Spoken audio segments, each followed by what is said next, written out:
Yeah, I think cross-border payments, both in B2B and then also non-B2B implementations, that's kind of the most obvious one that is low-hanging fruit for our industry, given the proliferation of stablecoins. And so the value proposition there is, I think, probably some form of the kind of fast, cheap, and constant, but it's a pretty good one because you just look at the sheer quantity of flows. I think that's very compelling.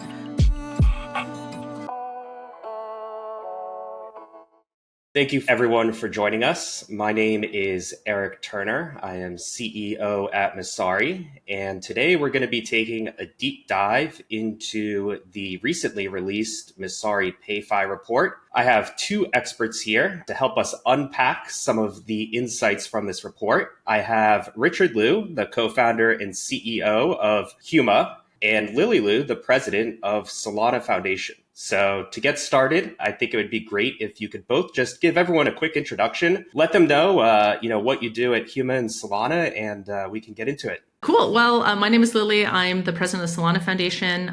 This is my 11th year in crypto.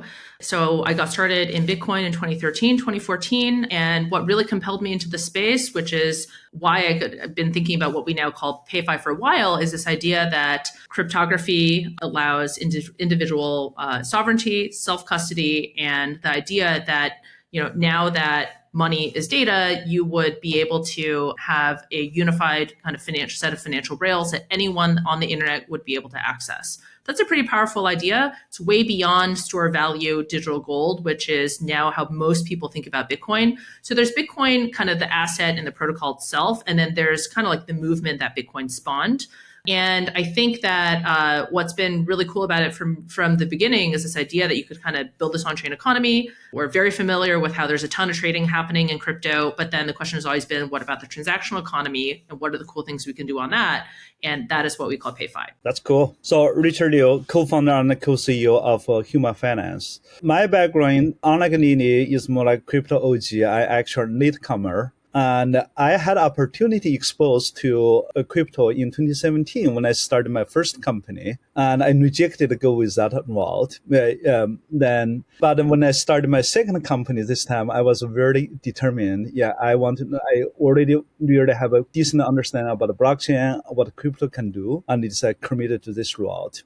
So my general experience was more like a Silicon Valley technologist. Was in Google for a long time, built quite a few products from 0 to 1, including Google Fi. I'm still a proud user today. And then later on launched my first startup, Nip.ai, which was acquired by Facebook. And my co-founder and I actually worked in payment financing in Web2 world for quite some time. So that's where we met each other in earning. I was a CTO, he was a CPO. We help people to borrow against their future paycheck.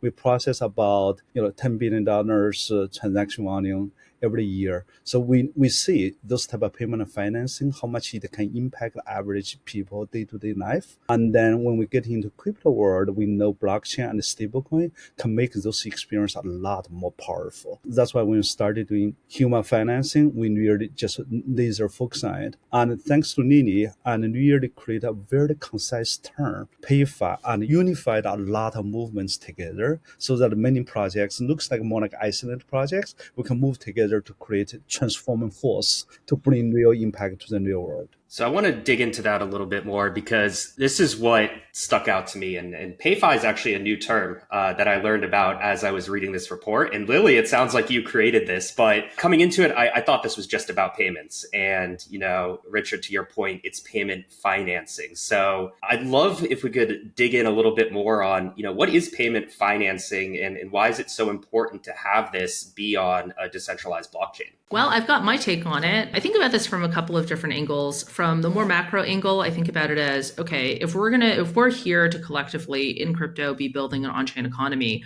well, there's no economy which is just purely about speculation. There's no economy which is purely about trading either. In fact, that's not been the intent of blockchain technology from the very beginning, right? The Bitcoin white paper says peer-to-peer electronic cash system. So any economy is trading and also transactional, right? Transactional, typically it's payments for this, or more specifically, the settling of goods and services. That's what we as humans do, right? We consume things and we pay one another for them. And so the value proposition of blockchain, like any technology in my mind, has to be kind of 10x more useful in order to earn the attention, regard, and usage of whoever its targeted customers are.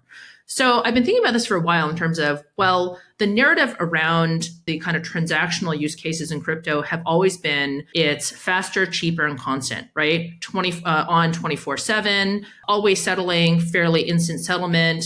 So it's fast, cheap, and constant. And while I will say the fast and cheap side of it has been, a struggle for our industry for quite a while to actually be able to provide infrastructure that's somewhat competitive with the existing payments infrastructure, right? So it's taken us 15 years to kind of get to a point where we can even provide that type of infrastructure experience. Okay.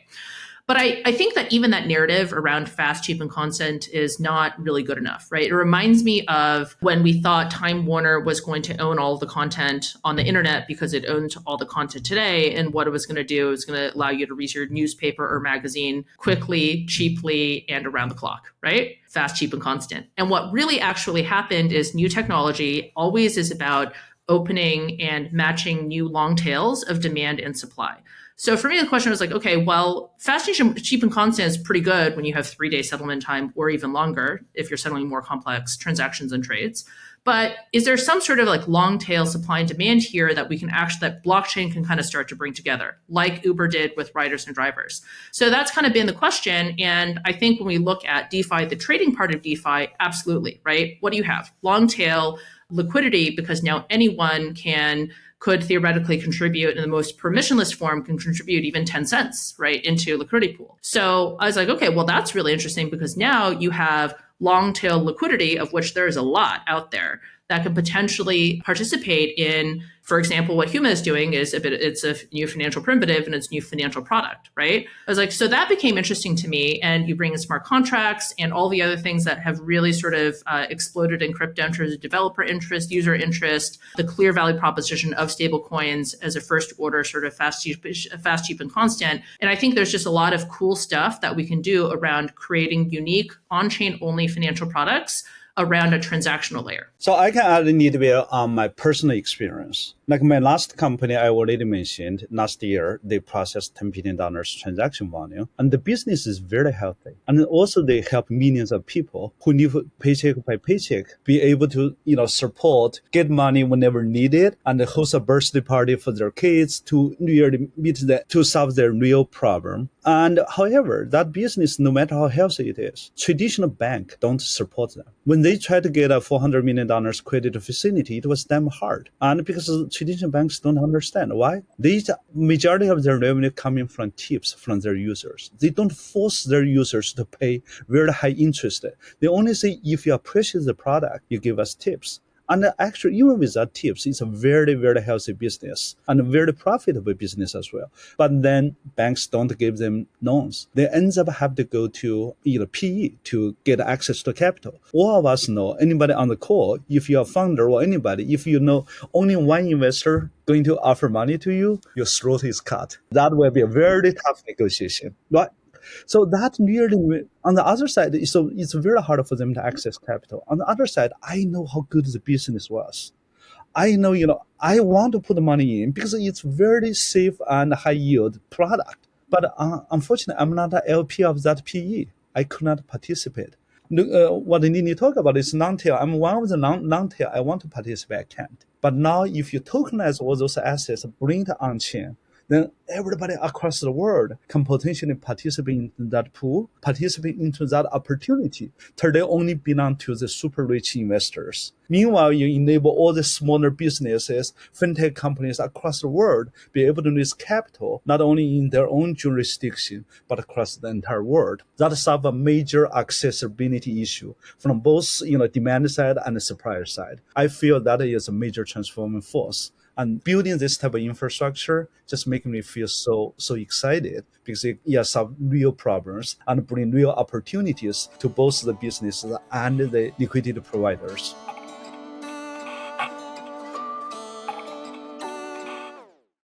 So what is the actual infrastructure of PayFi? I know that there's a stack here that enables all of this to happen, but I guess, Richard, building onto your point, how does PayFi work on the infrastructure side? So you think about this, whenever you do not PayFi, you involve many, many pieces, right? So first of all this payment finance using blockchain technologies, and then you have to build on a blockchain. Then that blockchain needs to suit certain characteristics to make the best suited for. And then, so you know, basically fast, cheap, and reliable. And that's really some chains are better built for that. Solana is clearly the front runner of this one. Then on top of that, you have to use all kinds of stable coins. Today, obviously, the world is largely USDT and USDC, but gradually you're going to see more and more stable coins. Then you're going to see all kinds of infrastructures to make it better for all those different stablecoin working together, makes this on-ramp, off-ramp much easier. That's what we call the currency layer. You're looking for innovations. Then on top of that, you're going to have the custodian layer. Basically, all these business lenders today, I think today most of the PayFi use cases, large business users, later on, I'm sure we're going to talk about why right now that is the best case, and the consumer will come later, what it takes for consumer use cases to really go big. So custodian layer is very important for business users. Now, obviously, whenever you deal with real business, your compliance matters a lot, right? So then how do you build the compliance layer, make all those things working together? So these are more like fundamental blockchain level infrastructure piece enable us to do financing. Then that's where on top of that, we have the financing layer to provide capability to assess all what is the borrowing use cases, the asset, what's the risk, what should be the right pricing. Then you tokenize it, then you distribute it to all the investors. So no matter it's DeFi investors or TradeFi investors, that's what we call the distribution. That's more like core in the financing layer. Then on top of that, enable all kinds of applications from credit card and to trade financing, to cross-border payments, to deep-in financing, and many other new use cases that today I'm not able to name, but probably in 1 year, 2 years, there are many other ones will come out as well. And Huma sits in the financing layer, I think you said. I'm curious exactly how that works, what Huma does and how it works on the financing layer within that PayFi stack. So you think about this from today, financing, in Web2 financing, many of the listeners would be probably much easier to understand. Then, what do? Number one, you understand the assets. Whatever is borrowing, you borrowing against the assets. You understand the assets, you price it, then you structure it so that you different investors buy different portion of that asset, right? They get a different reward, take different risks. Then you distribute, work with different partners, distribute it. I think that's where a core of the financing. But for a PayFi, because it's blockchain based, you have to do a tokenization piece so that you can really convert those off-chain piece asset into on-chain piece. So overall, you think about we'll do understand risk, price it, and tokenize it, distribute it. Those are the 4 different pieces within the financing layer. Then we work with different applications. Of course, in this process, we partner with Solana, Circle, and other critical partners together to enable all kinds of applications. Yeah, and I know we were talking about fast and cheap being pretty critical here to get these things done. Lily, I know Solana's had a big focus on stablecoins and payments and, really this larger financial space. So curious why PayFi has been a big bet for Solana, and if you're thinking about anything else, in that payment space that might be coming up for this year. Well, I see it as Solana is going to be global financial infrastructure. And so if you're global financial infrastructure, well, for the question oftentimes within crypto is, well, for what vertical? For all of them, because that's what it means to be global financial infrastructure. In the same way the internet is, if you were to ask the internet is the internet for which content vertical, you'd be like, I don't understand the questions for all of them, right? And there's going to be the whole range. There's going to be the range. There's content out there that none of us like. And then there's content that's for public consumption. And so that's also going to be true for, if you think about kind of assets for a second as being kind of financial content, right? To me, that kind of helps map to the internet that we're all very familiar with. There's going to be the full range in the same way there's the full range of content on the internet. There's going to be the full range of financial content, which is going to be everything from whatever you might think about meme coins to, really trusted blue chip tokenized money market fund from some of the most respected institutions, right? There's going to be the whole range of financial content. And so as global financial infrastructure, well, there's part of the asset base, which is going to be the tokenized version of the $100 trillion of assets that exist in the traditional financial ecosystem. And then there's going to be the crypto native financial content, which the largest one of which is Bitcoin at $2 trillion. And then, there's the NFTs and the ICOs and the meme coins and the tokens and all of the other ones that we as an industry have sort of, created over the last 10, 15 years. And those are all also going to exist, and those are crypto native. So definitionally, all the stuff that's going to be on-chain is a superset of what we see in the existing financial world. So that is kind of the broader perspective that we have in mind, and what's kind of motivated me to come and stay in the blockchain world. And so what I think that means in terms of where does PayFi sit into that? Okay, well, if it's kind of global financial ecosystem that we're building, then all of the financial use cases are going to exist. And then the question is, what is crypto going to do better for each of those kind of subcategories within that? So payments, to say, everyone now understands. Payments are really great on chain because, with stable coins, now that's liquid enough, accessible enough, and also, de-risked with custody and all that type of stuff, right? Now, like, wow, I can just settle 24/7. I don't have to wait for my bank to open and call the guy and, and ask gently about which correspondent banks you're going through, whether it's going to get there on time and if it'll get there at all, right? So stablecoins, way better. But then the next thing is, well, what can you even do with that, which is even cooler, right? So like DeFi kind of took it from, all right, you can trade this token, which has crazy volatility as a trader, right? It's that in and of itself is good enough. But now you can do DeFi where you can have kind of even more sophisticated trading experiences. And that's kind of the corollary to what I would say around PayFi, right? So now very specifically, the types of things you can do is like Huma, with practically anyone can provide liquidity into Huma. And I could put in $1,000. And annualized, I could make in the double digits with a relatively sort of extremely low risk type of kind of deployment opportunity. And that is theoretically available to a large number of people who are on the internet. And that's just frankly the type of financial product that never would have been available in the existing world. If we wind back in history a little bit and kind of look at how Lending Club took off with social media and then became Lending Club and really took the world by storm. There was like that whole lending wave in Silicon Valley, kind of like the mid-teens. I think that kind of proves out what the long tail demand is for more accessible financial products that are also high quality. So that's kind of the class of things that I think are going to be sitting on top of payments and collectively what we call PayFi.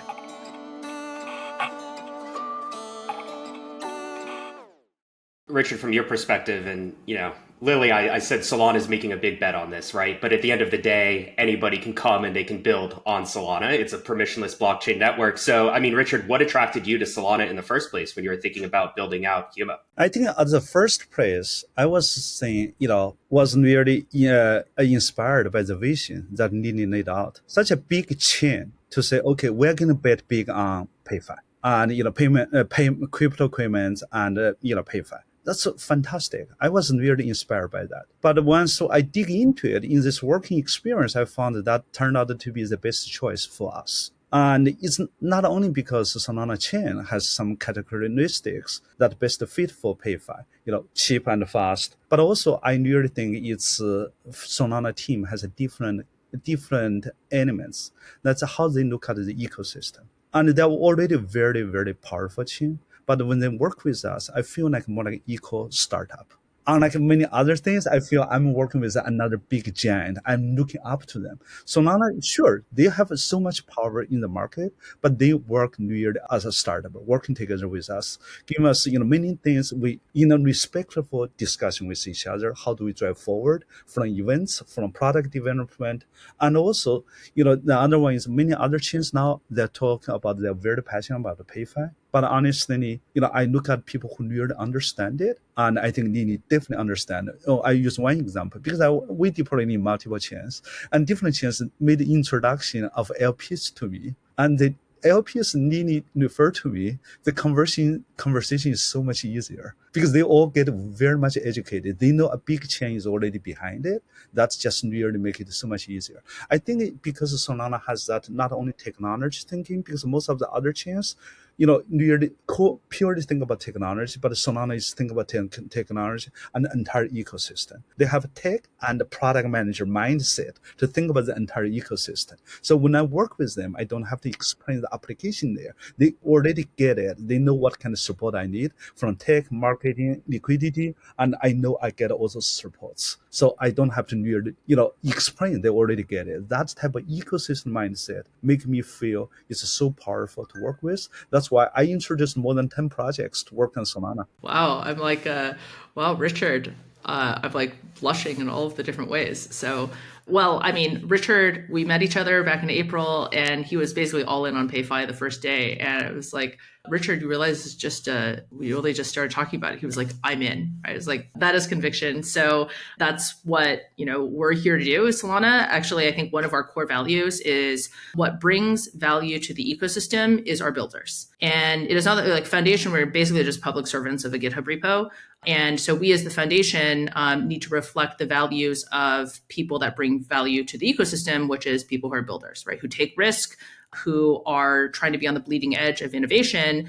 And so we have to be at that pace, and we have to kind of be those people ourselves, even if we're kind of sitting within .org, in order to earn the regard and respect of people in the ecosystem. So that's like a big ethos that we actually have. Yeah, you mentioned PayFi is new, right? This is definitely something that I think is an emerging use case. I'm curious, why now? Why have all the pieces come together? Is this something that was even possible a few years ago? And where do you think we are in the journey of PayFi right now? I don't think it was possible a couple of years ago, because I think there are some precedent conditions that need to be in place.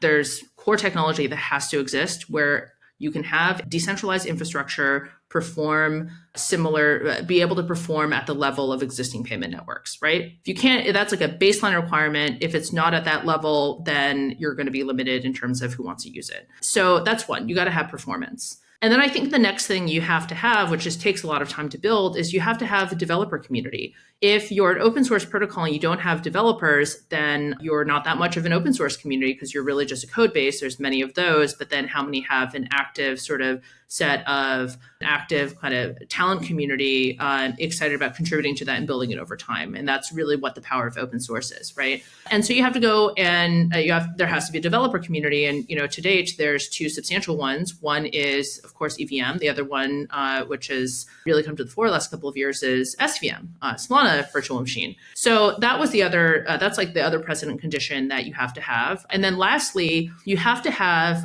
liquidity in money that people actually use for transactional economy. And so said simply, that is stablecoins, because people settle goods and services in stablecoins. That's how we think about it. That's where all the liquidity is. So you couldn't have done this if the world was really just thinking about paying each other in sats. That's not where the real economy is today. That's just being pragmatic about it. So I think those are the three conditions, and you can't see them as a trilemma. You have to have performance, you have to have a developer ecosystem, and you also have to have liquidity and essentially stablecoins all in one place at scale.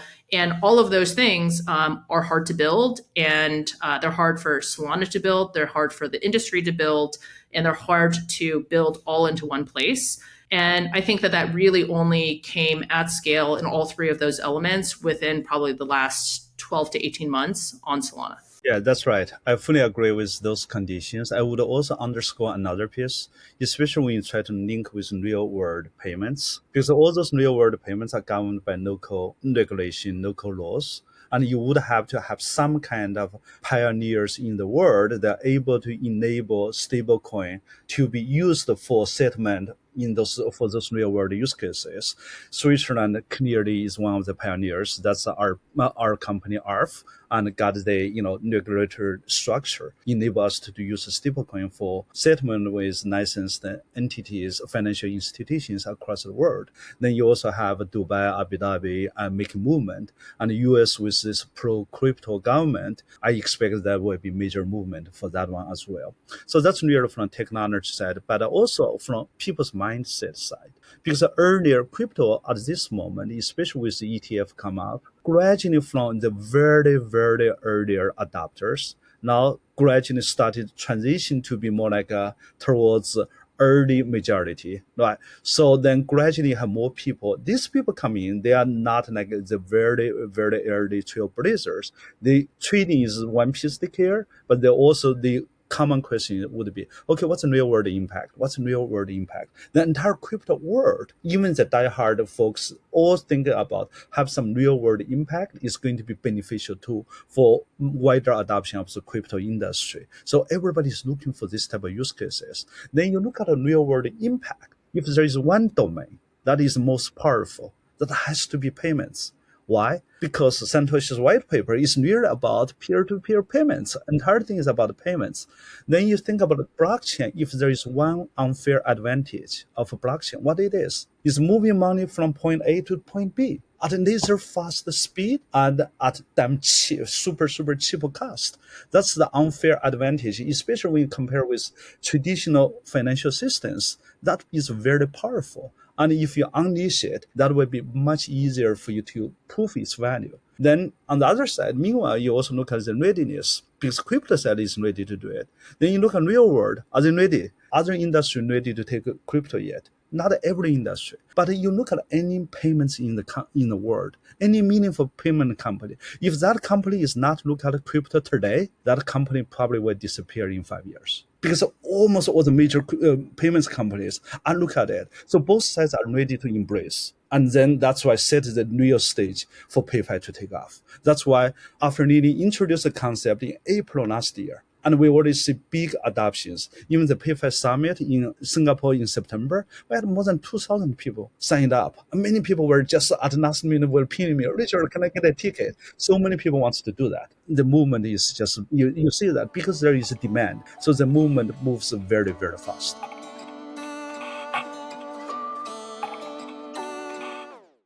You mentioned real world use cases. One of them that you actually just mentioned was ARF. I'm curious if you could tell us a little bit about what that project does, how it works, and how it fits in with Huma. Yeah.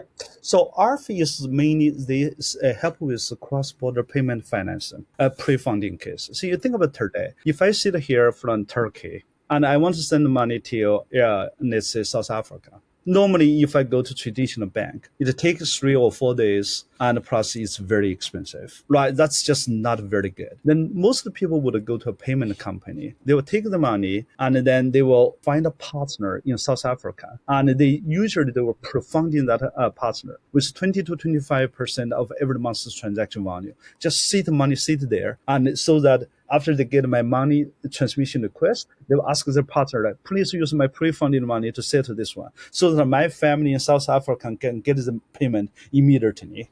But that's very, very expensive for the business, because sourcing those type of pre-funding account in different fiat, we all know open a bank account in another country is nearly hard, let alone try to source those type of fund in many, many countries. So many of those payment companies, their business is capped by how much pre-funding capital they can source. That is a huge burden. What ARF has done is that using blockchain, make this pre-funding on demand as a service. Whenever this company in Turkey, the payments company, they need to send the money, they're going to send a request. ARF, I received this payment. The people want to send the money. I already have the money. Here's a receipt. And please fund $1 million to South Africa, my partner there. ARF will instantly send a transaction and stablecoin to the partner there, help with the settlement. Then once that settlement is done, that information is sent back to the payments company in Turkey. Then they will pay us back. So that process, basically we leverage blockchain's number one power, moving money from point A to point B very, very fast, so that people can be able to help with the settlement much faster than normal. Reading through the report, and again, just to remind everybody, you can visit Messari.io, you can read this full PayFi report, but cross-border payments stood out to me as something that is very obvious, and I think it's a large addressable market, and it's something that we've always wanted to do in crypto. I think there's some other emerging use cases like deep pin financing that were really interesting. Lily, I'm curious from your point of view, what do you think is probably the most exciting or the most real part of PayFi right now? Yeah, I think cross-border payments, both in B2B and then also non-B2B implementations, that's kind of the most obvious one that it is low-hanging fruit for our industry, given the proliferation of stablecoins. And so the value proposition there is, I think, probably some form of the kind of fast, cheap, and constant, but it's a pretty good one because you just look at the sheer quantity of flows. I think that's very compelling. But then I think the types of things like Huma is doing, where it's also a form of cross-border payment. It's not moving billions of dollars between commercial bank A and commercial bank B, right? But it's providing sort of more long tail access into these types of financing opportunities. Those are the types of financial innovations that are kind of within that cross-border payment category, but are very DeFi native and the types of things you can only do on crypto. And then I think that with payment processing, there's also potentially the way to take kind of this core concept of a liquidity pool and use that to supplement, augment, or even de-risk what is payment processing today, right? Which vertically integrates. So a payment processor kind of has three functions, right? They do the KYC, and then they kind of custody and handle the funds, which, therefore you're kind of taking on payment processor custody risk, counterparty risk for some period of time. And they also manage the pay and pay out addresses. And so that is kind of the standard kind of three functions of a payment processor. But with crypto and liquidity pools, what if we could experiment with things where the handling funds and the managing of pay and pay out addresses are actually things that crypto does very well, right? And so the role of a payment processor, you don't have to trust them with capital risk anymore, or what can be a fairly laborious sort of management of just pay and pay out addresses. You can do that programmatically with the HD wallets, right? And therefore, even taking some, very seemingly sort of run-of-the-mill, sort of forgotten about infrastructure and finding new ways to approach those parts of our financial infrastructure. So a couple of things, there's going to be a lot more to come. What's the most crazy use case for PayFi? I mean, that seems real simple. That seems real easy. I'm curious if there's something out there that maybe we're not there today, but in a few years, this is going to blow my mind that we're going to be able to do. Well, I think 2025, we kind of joke that you want to make boring exciting again. These are really boring things because they are everywhere and there's a huge volume going through them. People just kind of take it. That's the way it is, right? When I send money across borders, I got to cross my fingers, and I can only do it between 8 a.m. and 5 p.m. Eastern Standard Time, right? So that's what we've all come to accept. We don't have to accept that. All right, so that's 2025. I think that where things are also going is, we've also traditionally thought about money as there's payments and savings and investments. They're very, very different experiences, especially in a place like America, right? You've got Venmo, you have a little bit more money. You've got a Wells Fargo account, for example, and you've got a little bit more money. Now you can invest, and now you have a brokerage account. Let's call it Charles Schwab. Okay. And they're totally different. They never touch one another. And you're either one island or the other. Why, right? Money is just money and you want to do all the things with it. So if it's all tokenized and it's all on the same technological rails because all just money asset is just data, it's the data structure, then I think the way people use money is going to be a little bit different, right? Today, you default into holding cash or digital cash or something like that, and you have to proactively choose to invest. What if it's the other way around? Your standard is to hold, let's call it tokenized money market fund that today has built in 4.5% yield. And only when you spend does it then swap into cash, right? That just makes a lot more sense. And now you can kind of invert the way you even just think about holding, spending, interacting with your money. What you could also do is when you pay, you could choose to just draw from your savings and deposit that into, let's call it a high yielding DeFi vault and use the yield from that to go pay off your purchase. So in a way, you're kind of borrowing from DeFi. It's we call it buy now, pay never rather than buy now, pay later. I think there's quite a number of kind of cool financial mechanisms that are even consumer ready that build today. One piece I want to add, what Lily said, is something we call T+0, especially for cross-border payments. Let's use a concrete example. Amazon pay their merchants in Asia. So usually the flow would be, they pay to their bank in Barclays Bank in London. Then another day, the money travel to Singapore or Hong Kong. Then another day, that money travel to destination country. It's T+3. It's, anybody who in this manufacturing, those type of supply chain, they know that 3 days are very long day for them. What if we can make this T+0? As soon as the money came out from Amazon and you are able to debit the account on the other side, the merchants can receive the money. And I'm excited to share this year, it will happen. And we're working on that use case and are looking to launch that use case this year. And we believe that will be transforming force. Just like today, all the money movement is more like, I'm sorry, put California under the bus. Is that you're riding Caltrain. Anybody who in California know that's really broken and very, very slow. But I think the world needs more like bullet train. You see more in Japan, in China, those type of things. Today, it's nearly more like a couch. In a few years, the world is going to move to bullet train. All the cross-border payments, majority of them will be T+0, T+1. The world move a lot faster.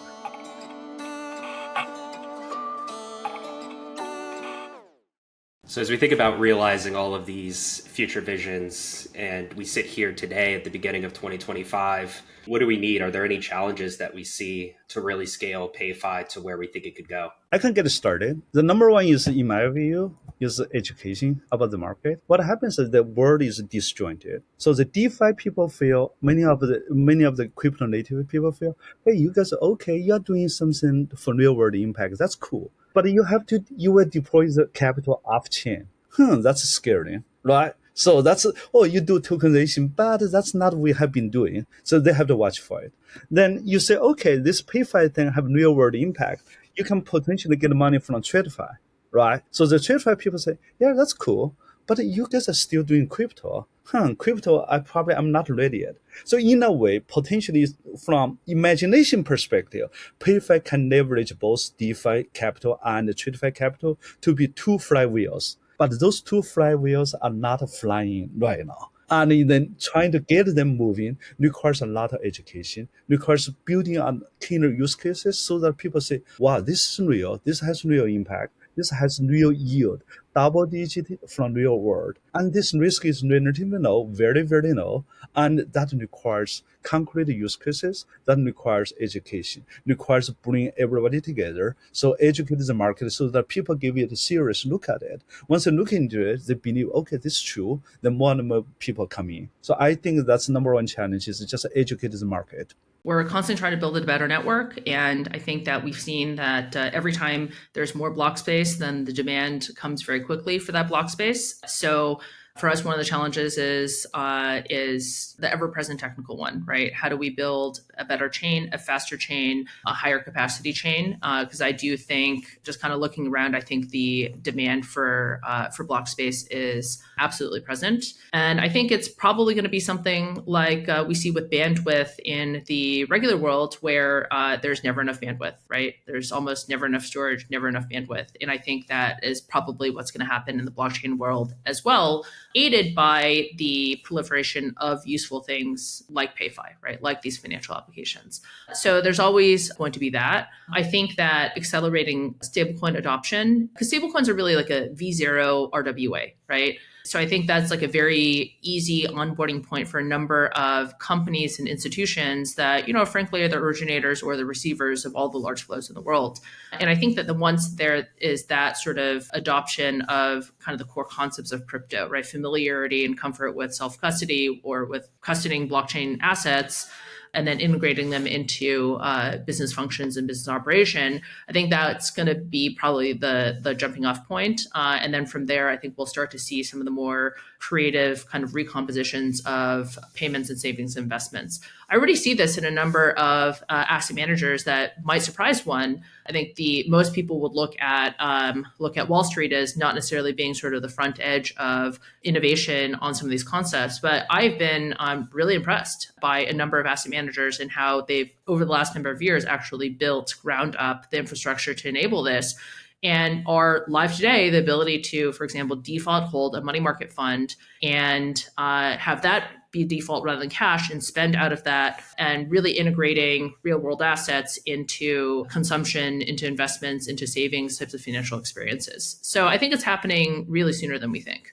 Yeah, I think we're there. We've always talked about the institutions are coming. It seems like with some of the regulatory changes in the US and just the recent traction with tokenization and stablecoins, this feels like the year. I really hope it does. Lily, Richard, I'm curious for our listeners if there's any resources where they could go if they want to learn a little bit more about building on Solana, if they want to learn a little bit more about Huma and the PayFi stack, where they could go. Well, we've got a bunch of resources within the Solana world. There's always Solana.com. We've got a ton of events that we have going on all around the world. And this year, we're starting to focus more on markets that really, for whom payments is a really core use case. So we've got Apex coming up, one-day summit in in Cape Town, I believe. I've also got one happening in Mexico City in March. In February, so there's the PayFi Summit at Consensus Hong Kong, which we are co-hosting with Huma as well. So that's in terms of kind of like gathering the community. That's something that we also want to really feature in future hackathons and various developer-oriented events as well. So that's really just a start. But to me, PayFi is kind of integrated into all of the other things that we've invested in up until this point, right? Solana Pay 3 years ago, we built that as a tool to allow merchant payments. Shopify integration from there, right? We built token extensions really with payments use cases front and center that allow you to do all sorts of very creative things around a fungible token library, just to mention too. So there's been a lot of investment, I would say, in kind of surrounding and supporting infrastructure around kind of the core use case of building a transactional economy. I would say in terms of PayFi, and I think right now the best summary is still Messari PayFi report. And it's not, unlike the year-end one, it's all 200 pages. This one is only about 25 pages. So it's not that hard for you to get a very bird view about who are the players, what are the key concerns. So if you haven't got a chance to read it, check it out. It's, unlike many big reports, this one actually is an easy read. Do that one. Eric, I was going to leave that one for you. Richard, I appreciate the endorsement, and I'll have to also throw in there, if you visit solana.messari.io, you get our full Solana portal, including the PayFi report. So we always have information for both of you, Huma and Solana there. And the other one is from Huma side, all the documents we have is docs.huma.finance, and you can go there to check out our documents. Of course, we are still early on, so many of the developer documents will continue to add on. And so probably in the second half of the year, we will also participate in hackathons, host hackathons so that enable more people to build with us.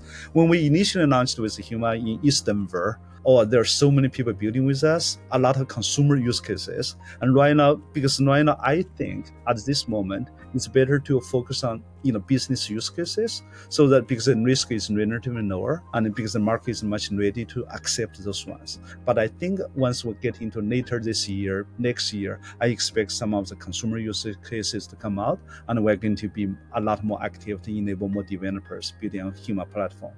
Of course, with that said, Lily already mentioned, we plan to have co-host 5 PayFi summits together with Solana this year. The very first one coming in Hong Kong. If you are coming to Hong Kong Consensus, go to payfisummit.xyz. You will be able to see there and see the link for registration.